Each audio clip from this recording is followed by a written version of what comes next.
The Cursed City.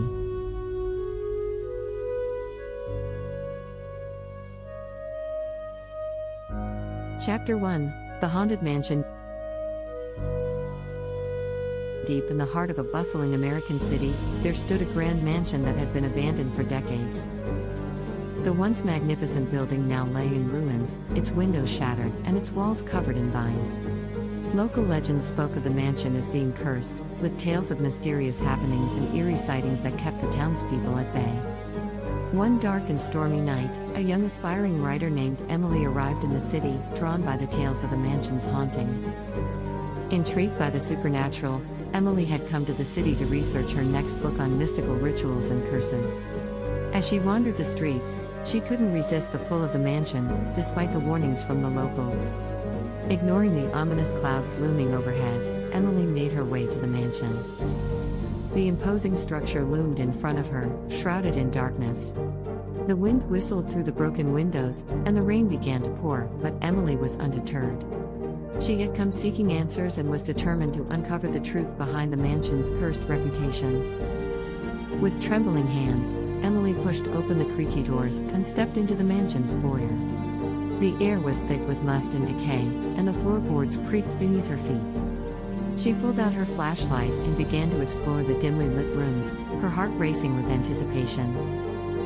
As Emily ventured deeper into the mansion, she sensed a palpable presence, as if she were being watched. She heard faint whispers and caught glimpses of shadows moving in the corners of her eyes, but when she turned to investigate, there was nothing there. She couldn't shake off the feeling of being followed. In one of the rooms, Emily stumbled upon a hidden chamber concealed behind a bookcase. Intrigued, she entered the chamber and found herself surrounded by an array of mysterious objects, candles, ancient runes, and dried herbs. It was clear that this was a place where rituals had been performed. Driven by curiosity, Emily began to research the objects and uncovered a dark history. The mansion had once belonged to a wealthy family who had dabbled in occult practices, performing rituals to gain power and wealth. But their greed had led them to cross a line, and they had invoked a curse that had befallen the mansion and its inhabitants. As Emily delved deeper into her research, she became convinced that the curse was still active, and the supernatural occurrences in the mansion were a result of the rituals performed by the family long ago. She was determined to break the curse and put the spirits to rest. Chapter 2: The Ancient Curse.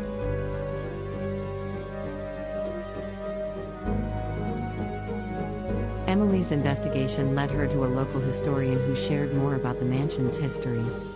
She learned that the curse had been cast by a vengeful witch who had been wronged by the family. The witch had sworn revenge and had placed a curse on the mansion and everyone who lived in it.